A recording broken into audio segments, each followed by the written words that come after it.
દેશ અને વિશ્વ જેને દાંડી યાત્રા કે નમક યાત્રા તરીકે ઓળખે છે એ ગાંધીજીનો અંગ્રેજ સરકાર સામે નમક વેરા સામેનો સત્યાગ્રહ હતો।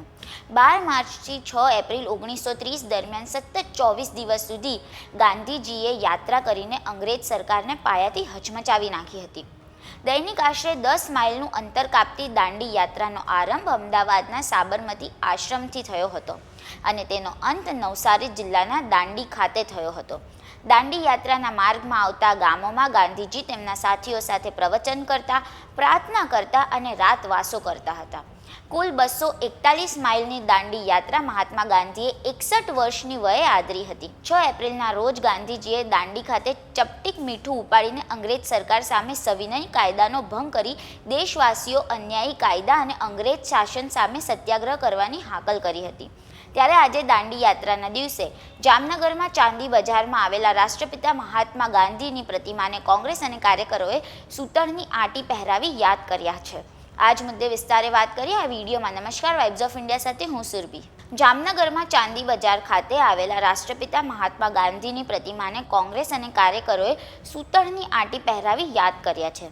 12 માર્ચના રોજ મહાત્મા ગાંધીએ દાંડી યાત્રા કરી હતી અને મીઠા પરનો ટેક્સ હટાવ્યો હતો।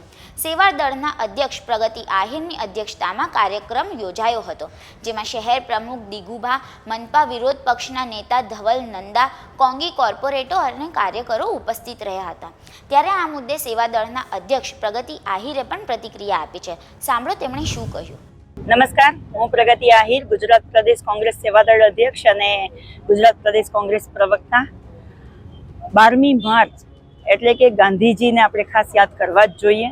તો જામનગર ખાતે શહેર કોંગ્રેસ, જિલ્લા અને શહેર કોંગ્રેસ સેવાદળ, સૌ સાથીઓ અને કોર્પોરેશનના ભાઈઓ બધા સાથે મળી અને આજે મહાત્મા ગાંધીજીના સ્ટેચ્યુને અમે સૂતરની આંટી પહેરાવી અને એક સન્માન માટે આવેલા હતા।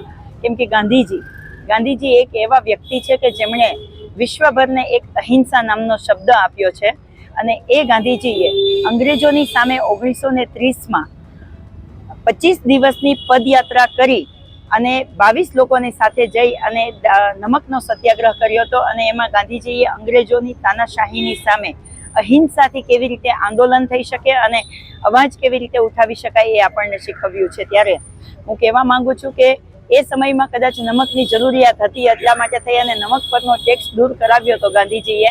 આજે એ જ નમકની થેલી આપણે લેવા જઈએ છીએ તો 15 થી 20 રૂપિયા કે 30 રૂપિયા સુધી એ નમક મળી રહ્યું છે।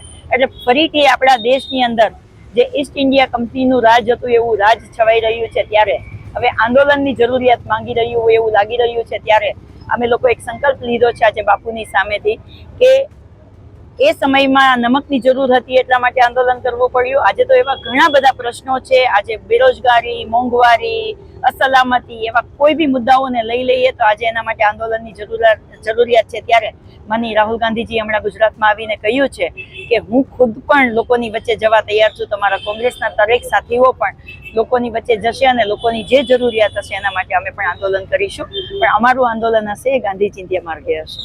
જય હિન્દ। આ મુદ્દે તમારું શું કહેવું છે અમને કોમેન્ટ કરીને જણાવજો। દેશ, દુનિયા અને ગુજરાતના તમામ સમાચારો માટે જોડાયેલા રહો વાઇબ્સ ઓફ ઇન્ડિયા સાથે।